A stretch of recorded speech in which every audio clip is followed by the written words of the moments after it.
guys, it is the first juice of the new year. I hope you guys are excited. This year, okay, this is my prediction. Oh, I'm Nancy Mura, by the way, founder of the Private Practice Network and Conferences. And this is my right hand. This is Carrie Lee. Carrie Lee is, we both are on the Pizza Palooza side as well as the survival strategy side. If you don't know survival strategies, which some of you do because you're clients, at least 3 of you. Not bad. There's Adelaide. Yeah. Survival strategies are the sponsors. So they sponsor the juice, the lemonade, the conferences, the whole 9 yards. So it's all very exciting that they do that so that we can help private practices not just survive, but thrive, because that is the name of the game. Hi, Alicia Martinez. Hi. So guys, I want to go over a little bit of housekeeping before I turn it over to Paul Silovsky, our amazing co-host and CEO extraordinaire. All right, guys, you need, if you haven't written down the save the dates, you need to save the date. So first and foremost, we have January 27th. Registration for this puppy is closing very shortly. Carrie Lee is going to put up the save the date so you can take a screenshot or write it down or whatever you more technical people know how to do, because I would be taking a screenshot. That's all I know how to do. So January 27th, guys, is open. It's led by Diane Crecelius. Most of you know her, but if you're an adult PT and you're like, well, that sounds like she's a pediatric PT. Yes, she is, but this is all admin tech. So it doesn't matter if you're pediatric or adult. This is our 3rd time offering this. And what makes it super special is it's called Strategize to Maximize. Highly affordable. Guys, it's very intense. It comes with a 3-page worksheet. This is not goal setting like you've seen before. This is not goal setting like I want to paint the waiting room or I want to hire 2 PTs. This is setting all the targets for all the numbers that you should be tracking, but it is highly doubtful that you're tracking these numbers unless you're a survival strategies client. You're kind of already educated up on all the numbers. It's, like I said, it's a 3-page worksheet. And then we set targets for them, all led by Diane. So the people that were on the year before and the year before that are the ones that said, you've got to do this again. Why aren't you guys doing it? So we decided that we would do it again because we think that this setting the year up is just setting it up for success. Okay, good. The second, what is, Carrie's playing music. She's shopping for houses for me. I don't know what she's doing. I don't know. She's gone bonkers here at the keyboard. She's fired. You just can't get good help. I don't know. February 24 and 25, you guys, if you're not all running to get tickets for this, again, heads are going to roll New York style. You remember, I am from the Bronx. I will cut you. Okay, so February 24 and 25 is bonuses. The prereq for that is, Adelaide's cracking up. It's bonuses. Guys, you have got to learn how to bonus if you're not already doing it. In having people work for you without incentivizing is just a recipe for disaster. You cannot stay competitive. There was just a post in one of the groups about, oh my gosh, I'm overpaying all these people. My payroll's at 65%. And now my lead therapist got a promotion, but she didn't get a monetary promotion, but she thinks she deserves one. Does she or doesn't she? Well, maybe she does, maybe she doesn't. But really the thing is, are you incentivizing her? What's her game? What makes her show up every single day and say, I'm going to get in more people? I'm going to kill her. I'm going to get in more people and I'm going to do a better job and I'm going to create this stat to be this level if you don't incentivize them. And that's the way to stay competitive. So we have hat writing, which you need as a prereq. Then you have bonuses. And then we're going to have insurance negotiation. The short answer is yes, you can negotiate insurance. We're bringing that back by popular demand. And then I'm trying to convince Diane to do the ladders. Her ladders program is really a big time solution to a lot of things. All right, after that, then we have, drum roll please, April 29 and 30 is the live event. 99.9999. It's going to be in the fair city of New Orleans. And we're going to be in the, yes, whoop. says Adelaide. Adelaide's already there. Bring your team. We're going to have a lot on hiring. We're going to have a lot on retention. We're going to have a lot on recruitment, because that is a major pain point for you guys. So April 29 and 30, I'm probably going to release for the Brave. I'm going to release the hotel probably before I have the agenda and the landing page made, because it's also Jazz Fest. So I want you guys to book your hotels. So we are competing with a citywide. So we're going to get you guys in there. I have secured a very nice block of beautiful rooms in a beautiful hotel just outside the French Quarter, so we can turn on the crazy, but turn it off. We want to be a little, the Paloozies, we want to be a little on the outside, but go there. So I say come in early, go to Jazz Fest, and then join us at the event. It's going to be stupendous. I'm bringing in another hiring expert, another one. We had Patrick Bolton last time, bringing in another hiring expert who will be on the January 11th Lemonade. You guys don't want to miss this. It's with hiring expert Deirdre Donnelly. Paul uses her. She's a fantastic gal. You're not going to want to miss that. Okay, we have some new faces that I haven't seen on here. I'm so happy to have you. I'm going to now turn this over to Paul. So Paul is, if you've been tracking Survival Strategies as a sponsor, Paul is one of our most, I never know how to say this, because I don't want to say oldest client, because that sounds like I'm talking like he's old. He's not old. Paul has been with Survival Strategies. He's done every single program, system, custom program they have. And now he's paying it forward and wants to help you guys with his vast amount of knowledge that he has. And so without further ado, we're going to talk about keys to production and planning. What a great way to start off 2023. And if you made yourselves get here, I want to applaud you, because I know it's the beginning of the year and you're half in, you're half out. You got all of that pressure to get the new year off and running, and you got cycles galore coming at you like a tsunami, and then you're here for an hour. So I'm going to make sure that Paul's going to make sure, because this is what he does, that we give you lots of really good data to take back and apply immediately. So Paul Silovsky, PT, CEO, owner of Rebound Physical Therapy in Topeka, Kansas. Take it away with what you know about keys to production and planning. Thanks, Nancy. And yeah, I'm going to make this one, because not just because of the size of the group, but I'm going to intentionally share data really surrounding income production planning. So it will go into this area, the sometimes dreaded area of finance and budgeting and that kind of thing, but really planning for, profitable production would really be the way that I would state this. It's so funny. I look at the title that we created, whatever, maybe it was 2 months ago or something like that. And then I start creating these webinars or these presentations with the concepts in mind that I really want to pass on to you guys. And in this particular area, because there's a diversity of practice types, I really just want to give you a way to look and observe and think about production and finance, how they really work together, income production and finance. So I'm going to intentionally be kind of general here in the beginning, but hopefully we have time at the end where you guys can just ask questions about specific areas that you might have attention on with regard to, potentially improving your income production and planning for, a more successful 2023 than 2022. I'm always into the growth game, or the game of improvement. We're in that in the physical realm of what we do in rehab medicine.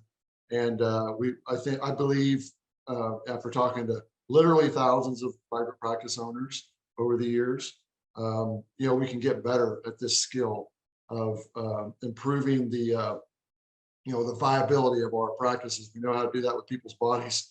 And I'm going to go over how to look at this from the viewpoint of things that you could confront or just target in your practice to, inspire increased production, both income production and production of the staff.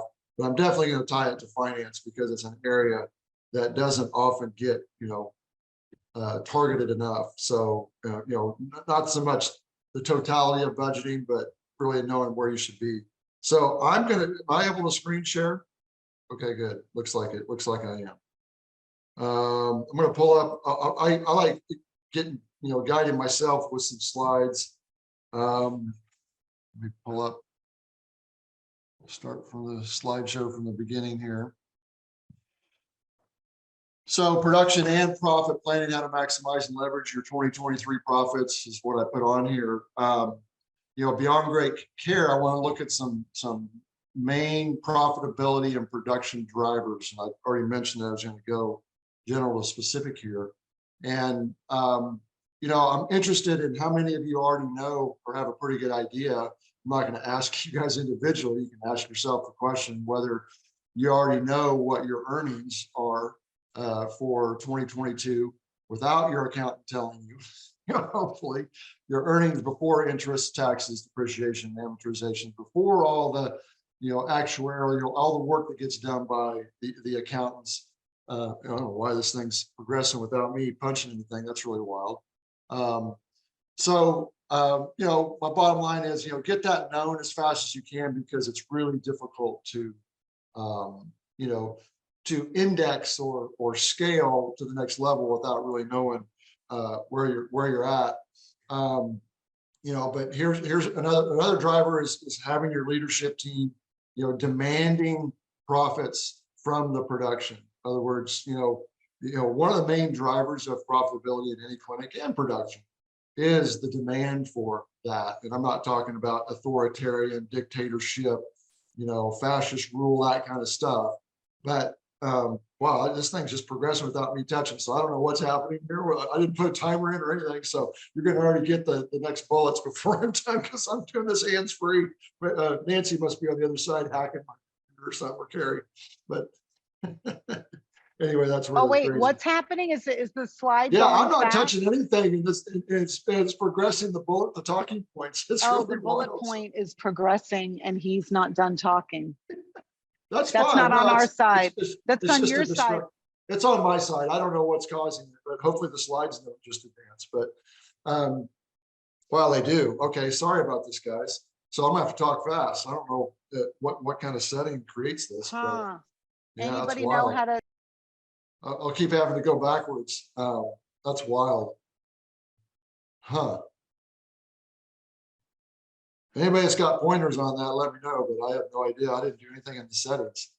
So your leadership team and demanding profits, having standardized systems. I know for me, one of the greatest benefits for me as an executive of working with survival strategies and getting trained is I have systems. I have duplicatable systems from, revenue cycle management to HR to clinical directorships, PR and marketing. All of these systems are standardized, which help optimize our ability to predict what our production levels should be and can be, as well as our profits. You need to focus on and target a growth rate. I'd be interested to have a discussion with you guys, and hopefully we can discuss some of these things, because it may vary. Like, I have an older practice. We're going to be 29 February 1st. So my growth rate might look different than a younger practice, but you should index or target out what you want your new business growth to be, your gross revenue growth, your visit growth, visit volume, and of course, your profitability, your percent of profits and or gross profits. And then isolate in your planning, the opportunity areas and project out. I'm going to give you guys examples here. I might have to just escape this for a second and stop the share and just talk, and I'll come back to this, because this is distracting me. But for example, we've already targeted out for 2023 a couple of potential areas of growth. I was telling Nancy before we even got on, we have one large facility in Topeka, Kansas, and one more traditional satellite clinic. And our large, with our large facility, like our satellite's almost maxed out. Well, we'll have to increase the square footage to take that up beyond maybe another 10% growth there. It was $1 million clinic this year in gross income, and they could probably they might be able to do 1.2 that facility. But our larger clinic, for example, our totality of our clinic, we could experience 30% growth, but we're targeting specific areas. We can grow in pelvic health or women's health, the women's health line. We can definitely grow the aquatic line. We have a pool, therapeutic pool. So it's the highest paying procedure code that we have, other than bowels, obviously. So we can grow that area. And then our therapists want to grow in the realm of sports medicine, athletic medicine, stuff like that. So we have, those growth areas that we can get into.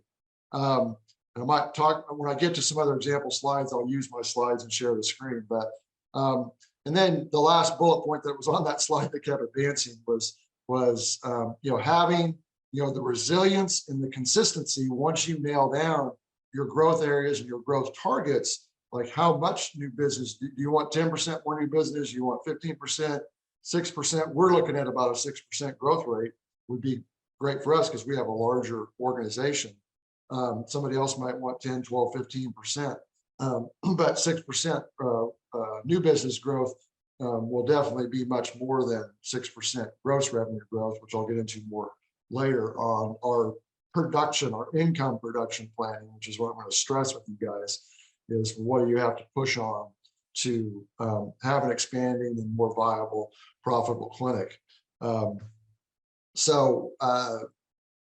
You're going to be as strong as you are stable. And again, props to Survival Strategies. They helped us build a stable leadership team, building our base, our core. The core of our business is, I started it obviously, but I physically don't live in Topeka, Kansas. I have a home in Nashville for those guys that might be new to me on these webinars. But it's because I've built a stable leadership team in my vice president of administration, over HR, over the revenue cycle management, with my VP operations over clinical production areas, all the therapists, our health and performance and our wellness, and our quality assurance. And then I have a great PR and marketing director, which some of you guys have seen, Wendy Stanley, who's a rock star in her area. But we have that core base of leadership team, and then those folks have built those leaders have built people underneath them, their go-to people, because when you have a strong core, you can create more, you can lift more weight, you can, speaking in physical performance terms, with a strong core, you can get a lot more done with the rest of the body of the organization. Good thing that I'm not on the slides right now. I have a question for you guys that I want you to put in the chat, because I want to be able to see the chat. And you can actually put questions in that come up, and because I can't see everybody when I have slides up for sure. But if you have a question, type it in, and the guys can let me know. But here's my question: what are your current key stability indicators for your practice, your income production and or profitability, your stability indicators? So type in the chat what you guys look at as prime indicators, whether it's weekly, monthly. I'd say no less than quarterly for sure, but hopefully at least monthly. But I look at things weekly and daily, certain key indicators. I'm going to show you a couple of things that I look at that help drive the production. So just drop into the chat what you guys look at as key indicators of the stability or viability of your practice. Just type them in. I'd like to see number of visits per week. Perfect. Anything else? We've got at least 10 or 12 or better practices on here. No shows, cancellations per day per week, weekly billable, visits productivity, days in AR, good, billable hours, scheduled visits, cancel no shows. Excellent. Okay, good. So this is perfect. So I'm going to go into a list of things that I don't want you guys to introvert on looking at these and say, oh my gosh, there's no way I could look at all these things. I just want to make you aware of things that might be longer levers for you, or that could allow you the opportunity to lean into. And again, that's why it's good to work with consultants too. I get evaluated. I have outside group. I did so many analyses with Survival Strategies. I can't even count the number of times I was analyzed as a practice owner, just like you guys do, you and your therapists do evaluations on patients.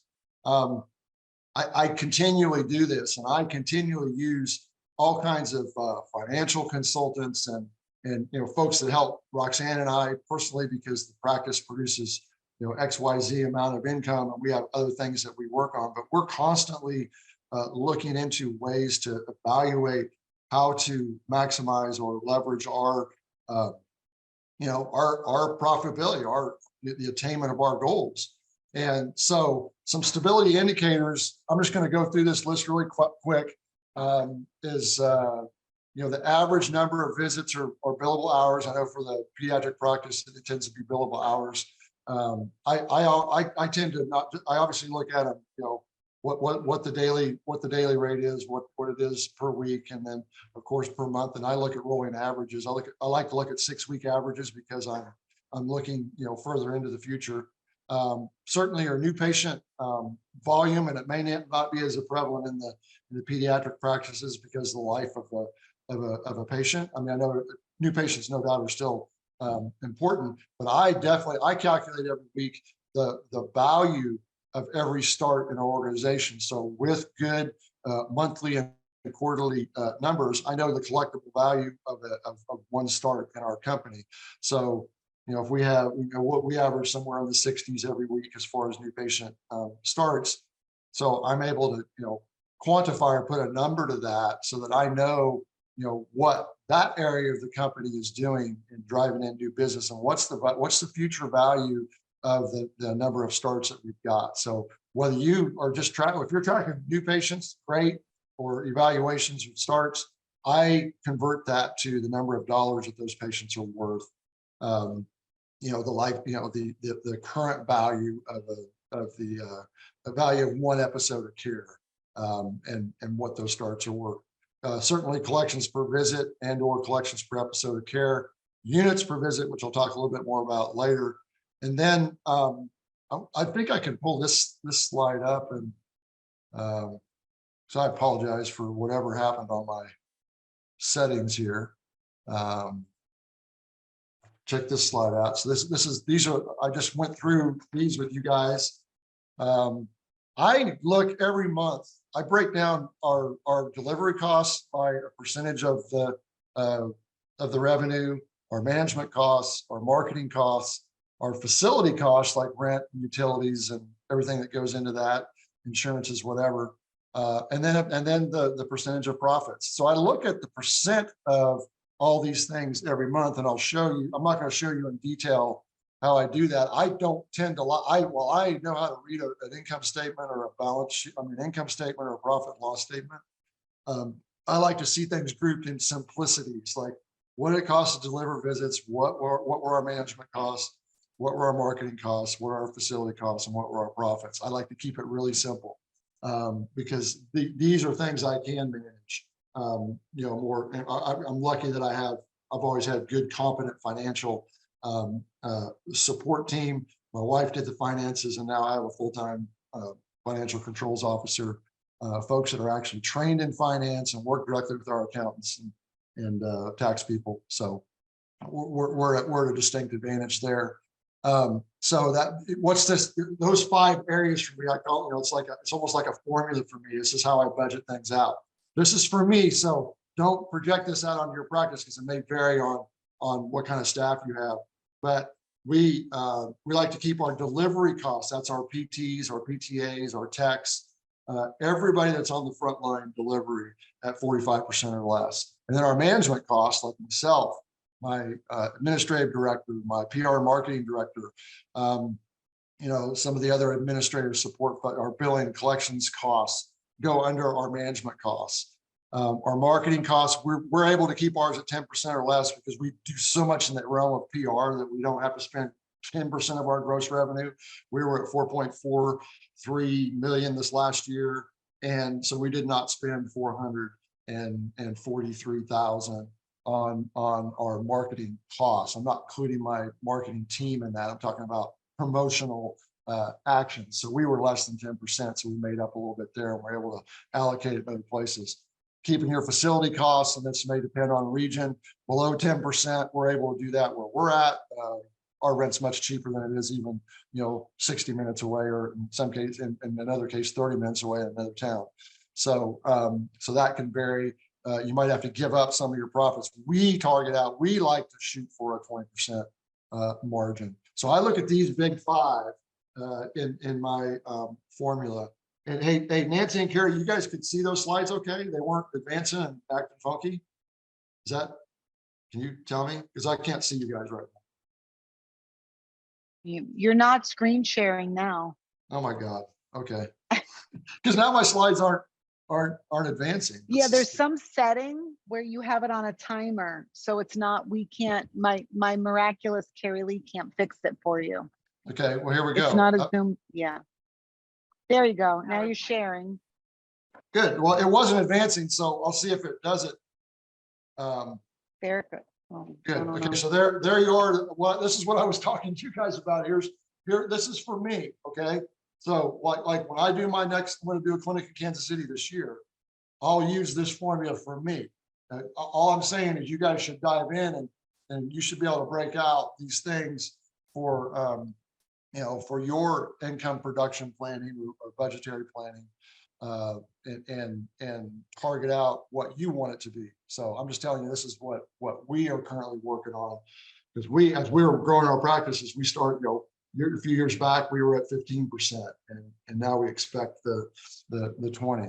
So key basics, you guys can now see this, okay? Terry, can you let me know? I can see you now. Good. Okay, good. So key basics, good. It just must have been those couple of slides that I must have put in something funky. So key basics you must know and build your hustle. I call it your hustle muscle around. Number one, what are your delivery costs? I showed that to you guys on what we look at. And more importantly, what do you get for it? Do you every month for us, I target out what I want it to be based upon my staffing. What that income production should be from that delivery staff. I know what those guys are costing me, and I also know what I expect from them. So you need a measure, hopefully weekly, and this is where Survival Strategies can help out with their analyses and their consultancy and more important training is how do you measure your efficiency? How do you look at how efficient you are against what your production capacity is? To me, that's a true budget. Budget isn't for me how many dollars am I going to spend or not spend. It's how much income production can I create with the people and the resources that I've got. So what are your top line expectations? And if you target it out, everything for this year, for every month of the every month or every quarter of the coming year, because it's really important to do that. And does that number include profits? I'm going to show you something on a really simple I would even call it a spreadsheet. It's a really simple illustration, how we do it, because we, in anything that we budget out, it has anything that our staff sees, it has the expected profit built into the budgetary number. It's an actual expense. Profits are an expense in my company. So it is put in the expense line. It's not from the payroll, it's part of the expenses. So you need to put a percentage of your gross income in as an expense, and because it'll create the demand, it creates the expectation there for everybody. More key basics, what are your managers or your management team actually managing? Are they leaning into those longest levers? If you know that you could increase your collections per visit or your units per visit or your new patient volume, whatever it is, maybe it's just expanding into a new market and dedicating some marketing monies towards, like in my case, aquatic patients. If we went from 100 aquatic visits per week to 150, what is that going to take? Is my management team, leaning into that? I'm paying them for the increased efficiency and or production of their team or teams underneath them. And you really need to know what your managers are leaning into, and what is it costing you? What are you paying them to do, and what are you getting in return for that? Same thing for your marketing. What is your I like to call it return on ingenuity rather than just return on investment, because it is a very fluid process to look at. We do direct response marketing with Facebook ads and Google ads, and we have like others, we have newsletters, and we have things that we're doing internally to get friends and family referrals. There's all kinds of things we're doing promotionally and or through incentives with our staff to get the income production up for them. It's not for the ownership and the management team alone. We want our staff to thrive and do great. And then I'd ask this question again. I can't talk to everybody, other than maybe we can talk about this more in the end. How much time do you spend on income production planning versus expense planning and handling each week? I don't go into I only have to look at expense stuff really monthly, because if you really are pressing on maximizing efficiency and income production, you know, but I have the luxury of having someone that's looking at the inflow and outflow of money. I always look at the inflow every day, but look at the outflow of money every day. But I spend, you know, 90 or 95% of my time on Fridays when I meet with my executives. We're talking about production planning, not expense controls and financial matters. We spend 5 or 10% or less on expense matters when we do have a financial meeting. So I want to stress that you know, I work on the top line, and the bottom line tends to, you know, fall into place. Execution is really important. How do you execute and use your longest levers, whatever those are, right? Whatever you're leaning into, you know, who is on your team. I would find it very difficult, even if I was physically in the practice all the time, like I was for many, many years, to get much done without having my team, you know, meeting every week and having everybody trained and on the same page, leaning into the areas that we were focusing on. I'll tell you, last year we were working on getting our units per visit up so we get our revenue per visit up. We leaned into, you know, we did a pretty good job until the very end of the year. We built our staff roster up because we were kicking butt. We did highest evers this last year, but we lost a few at the end of the year, a couple to pregnancy that were coming back, or to having kids, and then a couple hit the traveling circuit. A pair of brothers took off that were PTs working for us, but I was telling Carrie and Nancy about that. But you know, we had key objectives. Our longest levers were getting because we have a capacity for doing a lot of visits. It's great to do a lot of visits, but it's even better to do a lot of visits with scaling the revenue per visit, for sure. So we leaned into those things, and there was a couple of the marketing objectives that we had and balancing out our payer mix.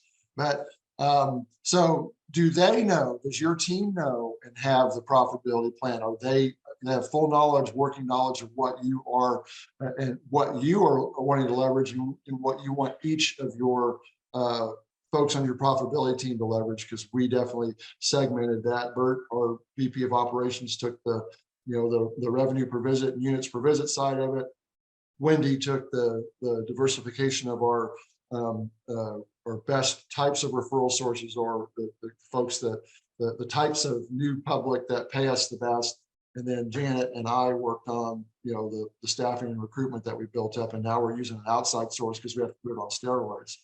And does your group, do they have a target? Do they have a weekly, monthly, and quarterly target to progress towards? I'm going to show you a couple tools that we use, you know, just not to confuse you, but just to show you, you know, the simplicity of how often you really can look at this stuff, and how it's a driver on getting execution. Are you executing every week, making tangible progress towards those goals?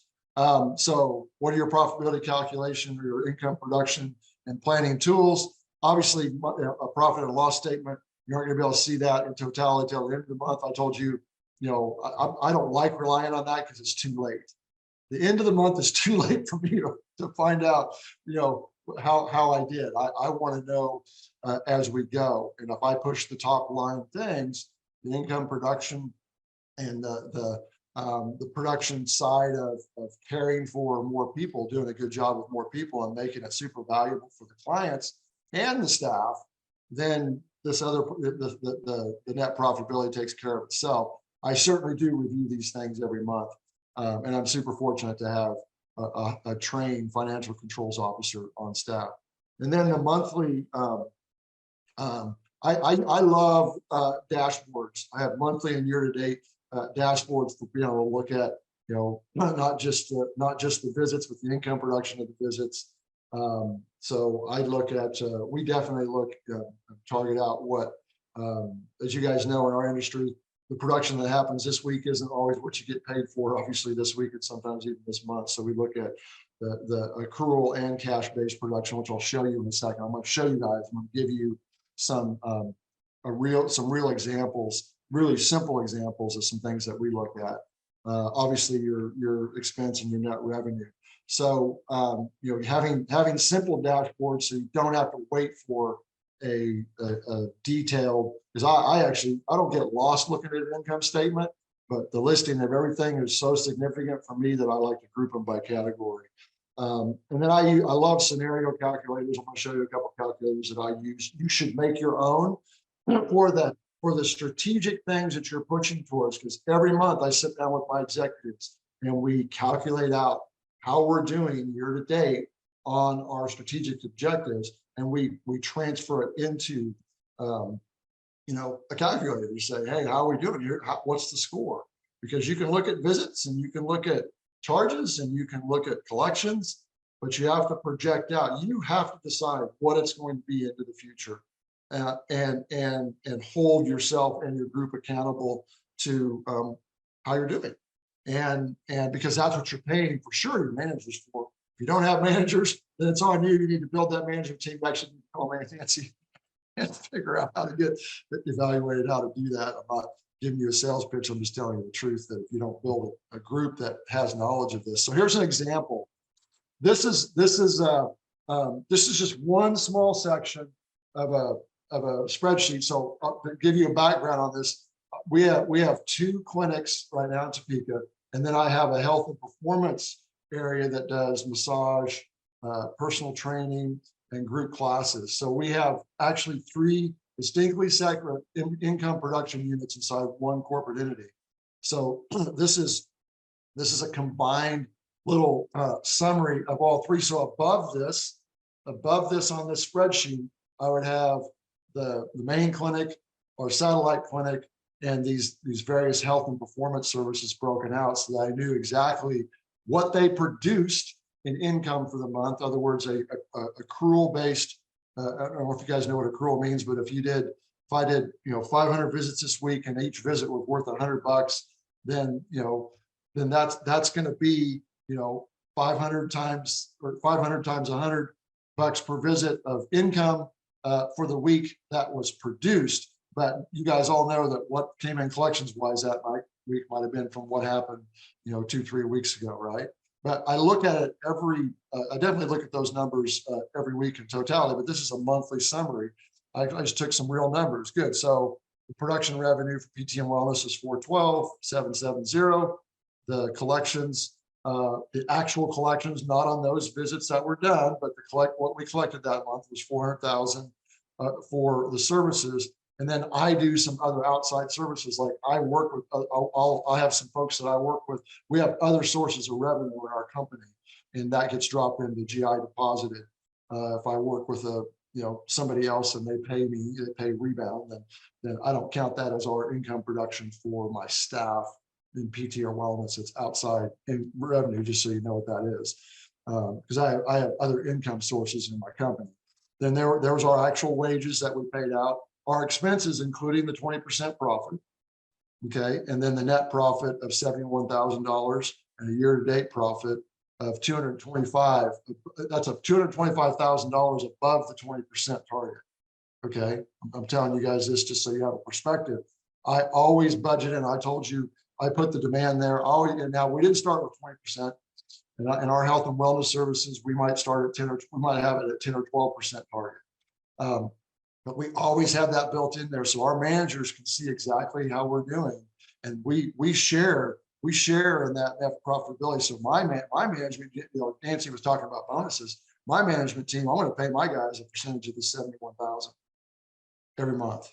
Okay, whatever that number is. This happened to be a really good month. I picked one for a reason, because I'm going to show you on another slide here below that. So that month, that particular month, my percent of labor costs against that revenue was 37%.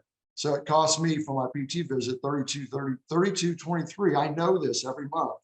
It cost me $32 per visit to pay my delivery guys, right? And this happens to be what the revenue per visit was that month, okay, which is $87. This number here, don't worry about it. It's just 2.73 times what my labor costs are, okay? And then my units per, or my visits per new patient was 13.9. My units per visit were 3.22, which is, you know, kind of low for, I mean, it's where we certainly don't overcharge. It's one thing we're continuing to work on. My net operating income for all of our services, that net operating income was 135,000. But on an accrual basis, it was 136. So it was really close between collections and what was produced. And then the percent of profitability with 304 new patients and 4,200 PT visits. And that's not all our wellness. We have, you know, a bunch of wellness visits on top of that. So I'm just showing you simple tracking tools. This is an actual calculator. I'm showing you now how you can leverage, because how do you do income and production planning without picking an area to lean into or leverage? And I'm just showing you an example of what we worked on this last year. And this is when I was looking at this in August, this is where we were actually at on new patients per week. We were seeing 62 new patients per week. We knew we had the capacity to do 68. You know, no brainer, right? That's 10% more. So 6 more new patients. Our visits per new were actually in a good range. We're actually in a nice, we see our patients for a good number of visits. 13.9 is a good number. So I didn't project as much growth there. 2% growth, taking it to 14.2. Our collections per visit was at 89 across the board, for both our clinics. With a 5% increase, that'd take us to 93 or $4.45 a visit. So it just, all this thing does is calculate out. What I have my guys focus on is these 2 bottom columns. Like, look, we're pacing for 3.9 million. This was in August. We did 4.4. Okay, interesting, huh? Because we had targeted out 4.4, and that was a $439,000 difference by just seeing 6 more new ones a week and increasing our collections per visit by 5%. It would result in $439,000 worth of income. So these are only relative, these are just real tools. I don't want you guys to get focused on what these numbers are or mean. Or, you know, there's guys that do a lot better than this, and there's guys that are coming up the line and approaching this, depending on your staffing and your own efficiencies and the revenue or the collections in your area and what you're leading into. My point is, you've got to pick the exact targets, and I would not pick everything, because we picked 2 things here: the number of new patients that we're seeing and getting collectible value up. That was it. We did that all year long, and we just kept pounding. We did not hit our ultimate target, but we hit it for between mid-year to the end of the year. We definitely improved a lot, because I mean, I'm just showing you guys 1 month. Let me get out of this and stop the share. And I want to pick up with any questions. Okay, Carrie, you can help me out here. If I'm backlogged on questions, maybe you can point me to where. Okay, let's see. Okay, I can see it now. So Tracy asks, what did you say management costs were? And I'm assuming you're asking by category, because I said, I like to keep our management costs at around 15%. So we're looking at our revenue cycle management, all of our office costs. Obviously, our management staff, our non-production staff, that includes me, in my case, my financial controls officer, what we pay for, doing the billing collections to get that done. And then, of course, you got software and stuff that you're paying for, everything that it takes to manage the clinic.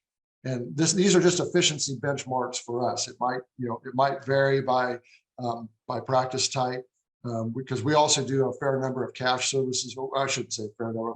Really about 10% of our revenue comes from what I'll call cash services, meaning the massage, like I said, people paying cash for our massage therapists, our personal trainers, our classes, purchasing stuff that's non-reimbursement or non-rehab based, PT, for all PT, so all non-PT based. And then what is VPN?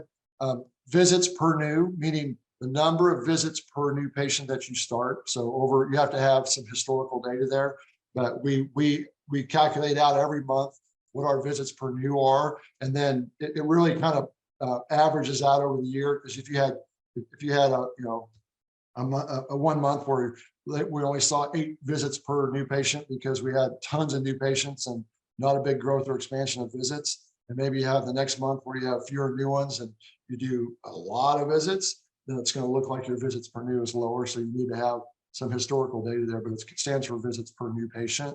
And that's important in our adult industry. And then collections, CPV is collections per visit. You know, what is the collectible value of the singular visit? Obviously, we're going to look at it by payer source and that, but overall for your clinic, because the average is the average, it's what it is, whatever it is. We have 50% of our visits are Medicare. So it's very fixed, a very fixed fee schedule. So we have to be very efficient with that. You know, production expectation for therapists, this opens Pandora's box. Here, I've done everything. Trust me, I've done visits, I've done charges, I've done units. I mean, I've done it all. I've done point systems for the number of new patients and 1 point for a visit and 2 points for an eval. I've done all this. You know what matters? And I don't want this to sound wrong to me or to you, because it isn't wrong to me, because A, I think we're super undervalued and underpaid as a profession, but I look at revenue. We let our therapists know. I don't have that spreadsheet available for you guys here, but we look at what kind of income production each therapist creates for both themselves and for the company. I mean, and what I mean by that is because we use PTAs. I'll have a physical therapist that has their treating visit revenue, like let's say they see 55 visits in a week, okay, which would be a good average number for our guys because of the way we schedule, because of Medicare for sure. We're 50% Medicare, 35% Blue Cross and Blue Shield. So in Kansas, you have to be one-on-one. You cannot charge for time that you're not with the patient. You can't provide any treatment. So 80 to 85% of our visits are, because Blue Cross and Blue Shield follows the same rules as Medicare in Kansas. So, we stay on a 40-minute, our therapists get 40 minutes with their patients, okay? Other than new ones, they get an hour with new ones. So I tend to not just look at visits because for example, I have a women's health therapist that sees her patients for not as much frequency, but a little longer duration. She needs a little more one-on-one time. So her collections per visit is higher than most of our PTs because she's seeing them longer than 40 minutes. But her revenue, as long as she's super efficient and doesn't have very many cancels and no-shows. So we look at the revenue per therapist. They have a monthly target. And then obviously in their annual review, we're looking at what was their income production for their treating visits, and for the PTs, we're looking at their managed visits, because if they're using PTAs and we're creating more income off of that therapist. Just had the conversation this morning with Bert, my VPO. I'm like, Bert, let's get on. We've got a few guys that we need because we're low on PTs right now, and we just hired one PTA, and they were making an offer to another one right before this call. So if we closed her, then we'll have another half-timer that we're going to be able to get some of these therapists that don't use PTAs as much, an opportunity to increase their income production potential as for managed visits. So we look at revenue. Nancy's raising her hand. Okay, Nancy, fire away. I'm a little crazy today. I had way too much caffeine without a lot of food. So I'm just going to do stupid things really fast. Okay, good. So I think that's such a great question about typical productivity expectation per therapist. And this may or may not be you, Carlos, but if it is, I totally invite you to text me and set up a chat. I'll tell you why. Number one, I've been noticing as well, you may have as well, nod your heads if it's true, that in certain areas, production has become a dirty word. And that it ties in with burnout, and it ties in with like your money, you're going after the money, you don't care about patients. Now, first of all, nobody is talking about supplanting quality care for revenue. But we live in an economic system, whether you like it or not out there, nobody is trading 3 goats and a ruble for, like milk and rent. It's not happening. So you have got to have some viability factor of where your company is viable. That sets the production. But I will tell you something, most people that we talk to don't know what that number is. They have no idea if they're viable or not. Renee is shaking her head because she's done a practice analysis.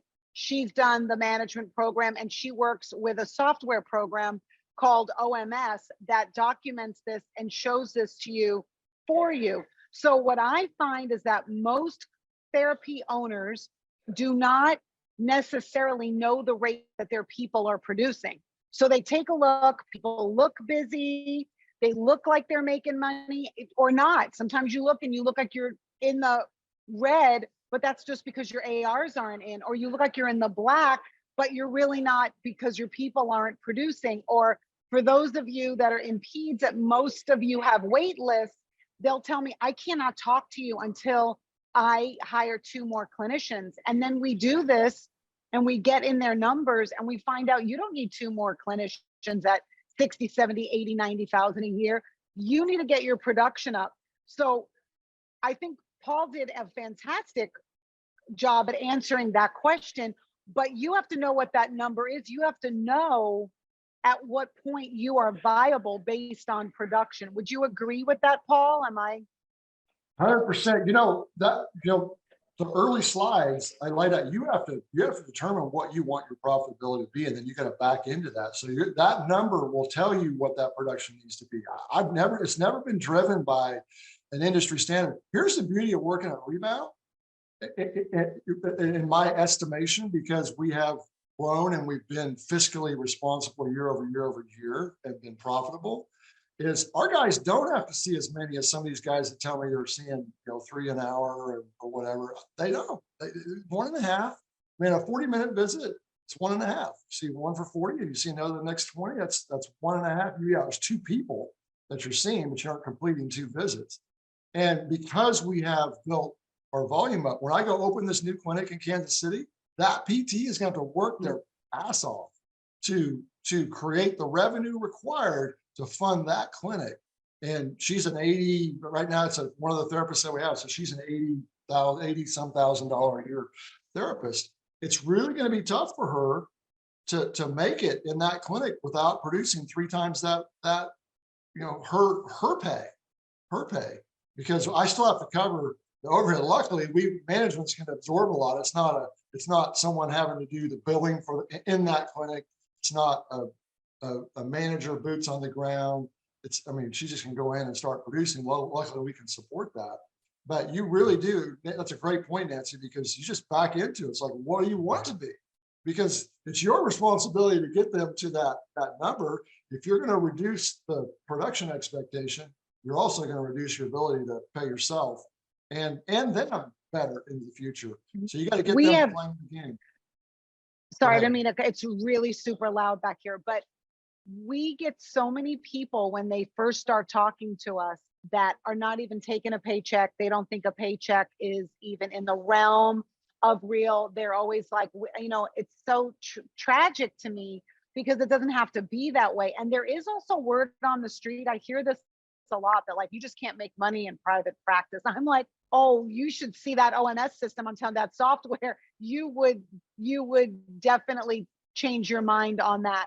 That is absolutely incorrect. I'm not saying that it's as easy as it was when Paul started in private practice. There weren't all the conglomerates and the hospitals and the competition that's out there and people buying up smaller guys and absorbing them into a big conglomerate. That wasn't happening. They weren't dragging down the reimbursements. They weren't doing all that. So it might have been a little easier. And there are things that you have to do to what we call out-create that kind of stuff. I mean, if you want to go open a practice in Alaska, you'll be a millionaire in a minute because their reimbursement is ridiculously high. It's mind-boggling, but it's Alaska. So in New York City, where the rent is ginormous, the reimbursements are really, really, really, really low. So what you need to do is you really need to start by getting out of those not knowing numbers and having conversations with people that have been doing this for a long time. So like Carlos, for you, I would strongly suggest you take us up on what we call the FAT, the financial assessment tool. It's like an hour and a half. It's totally free. Same as this webinar is free. We do excuse me, to give out a lot of resources. And this is just another one of those. I'm now choking to death, so I'm going to go back to muting. Okay, bye. We don't want Nancy to choke. We need her energy and her communication. We're good. Hey, any other questions? Because as far as this leveraging thing, I'll give you one more example. I'll talk to you from, because it's a new year, and for us, I mean, whether it's more visits or more new patients or collections per visit or per episode of care, you know, I know reimbursement wise, I'll give you one real. I'm going to give you a real scenario that I'm investigating right now. We're gathering the data on. So we're looking at looking at our referral, particularly our referral sources and or our patient types by insurance, because we get paid better for Blue Cross and Blue Shield than we do for Medicare, and our heaviest mix is Medicare. So we're looking at all of our referral sources and looking at the collectible value per visit of all of our referral sources and their payer mixes, so that we can determine which folks we need to put more time and attention on. Next month, I'll be talking about attention and getting attention and promotion. So I may tie this in. Hopefully I definitely will have my data for next month when I do the juice. But, and you know, because you definitely can get traction in the areas that you put your attention on, more importantly, your management team and your group's attention on. But I'm giving you that example of, for example, if you had one doc that sent you 2 a month, and another doc that sent you 1 a month, the guy sent you 1 a month, you were collecting $105 per visit. The guy that sent you 20 or 2 a month, you were getting $80 per visit. You know, I'm not saying you would ignore the guy that sent you 24 because the total gross revenue volume, you're not going to say don't send me patients, but you might adjust your marketing plans in the type of communication and figuring out how to get your nose under the tent. It's a political term, you know, of getting into the room with that guy and or influencing that referral sources of that office towards you know, a bigger, even bigger and better relationship, because the return on ingenuity or return on investment there would be much greater. So that's what I'm talking about in regards to leveraging, you know, the opportunities that exist, because our staff, you guys and your staff deserve to get paid more 100%, but you have to have a very specific strategic plan. These guys are talking about strat planning and the financial analysis tool. Those are all just silly not to do them, by the way, because your knowledge is the only thing your knowledge and your application of that skill is the only thing keeping you from expanding and being even more profitable. So we got 2 minutes left. Any other questions? Nancy or Carrie, anything to add? Anything I need to clean up on? Let's see, some guys have some. No, that's it. We are always grateful that that you've joined us, and we have a request. Guys, we really need this information. It's so important. We send you a survey. Please fill it out. It's called We Want to Know. It's now posted. You can see it. We want to know, but we really need to know. The only way that we come up with data and agendas and webinars and live conferences and virtual is by hearing where you are presently at. And it changes, and pain points that aren't now and they are now. So please take the 2 minutes to fill this out. It's super duper helpful. We love and appreciate your time. We know it takes a lot for you to get here for an hour. We hope it was valuable. You're valuable to us. Paul, you're super valuable. We are Superman. We love you. Thank you so much. And guys, we'll see you. We're always the first Wednesday of the month. So we'll see you in February. And you can always join us for the Lemonade, which is every 2 weeks. And that is mostly pediatric. However, you know, it crosses over because it's basically just admin tech management. Okay, guys, see you soon. Fill out the thing. Love you all. Thank you. And happy, prosperous, healthy new year. Okay. Thanks, guys. Bye. Do well.